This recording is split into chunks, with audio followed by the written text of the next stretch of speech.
I think it's pretty cool to see a designer like TKD try to buck the trend and return to the old school top mount.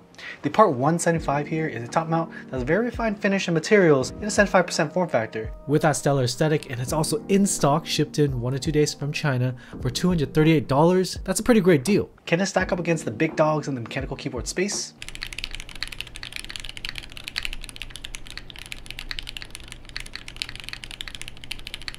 Just from the jump, the specs of this keyboard go hard. We have a low front height of 17mm, a typing angle of 7.5 degrees, and tons of weight. You got the PVD weight back here, looks pretty sick.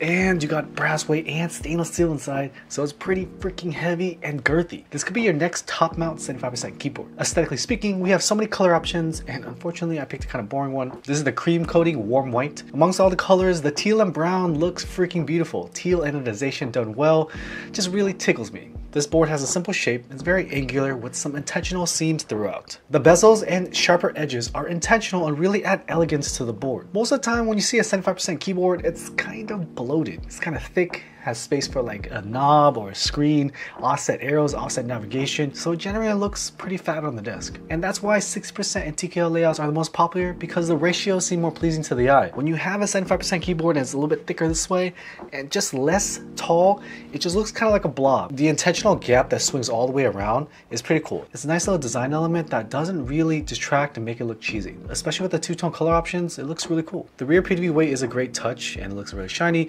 and the force patina around the USB is a nice little add, because when you do patina sometimes with a big weight, it looks a little bit too cheesy. We have a removable rubber feet, so it doesn't look gunky like the clear bump-ons over time.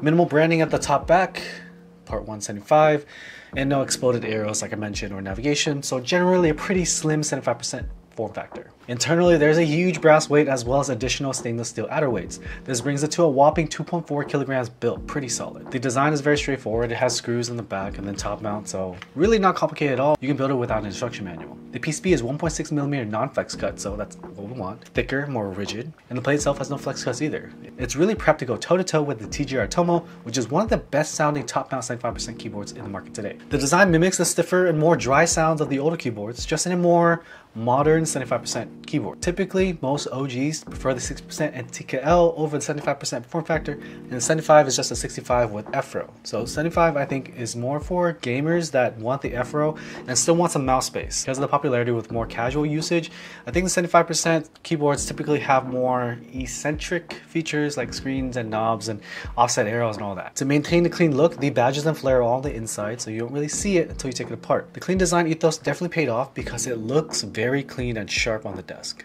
The feeling of the keyboard is top mount. Top mount is solid, and the give is just whatever plate material you use. It's generally pretty stiff, but the reward, in my opinion, is the nice thick sound. And with the sound, that's the final boss. Unfortunately, the sound of the top mount here is not as premium as their gasket sound and their cycle boards. Top mount is hard to execute well. I think the best sounding top mounts end up using the Jane style fins for the plate and a TKO. 6% top mounts can end up sounding a little bit tinny, but 75%, the shape of the board just may not be working in its favor. It's unfortunate because the look is very nice, the aesthetic is clean, but even though I used hand-lubed, mechanically broken in MX Blacks, stem only, the sound is a little bit more dull than I expected. Like, the sound is decent, it's just not as clean or high level as the aesthetic in my opinion.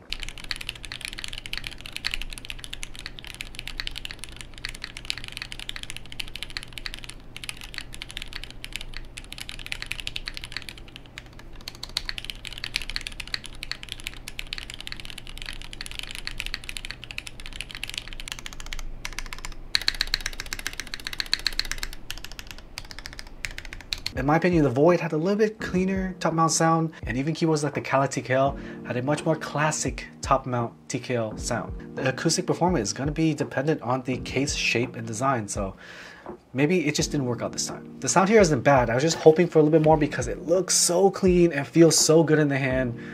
And having a 75% will round out my collection because all I have is 60 and TKL and a ton of clockers. I definitely applaud TKD for bucking the trend and going this route.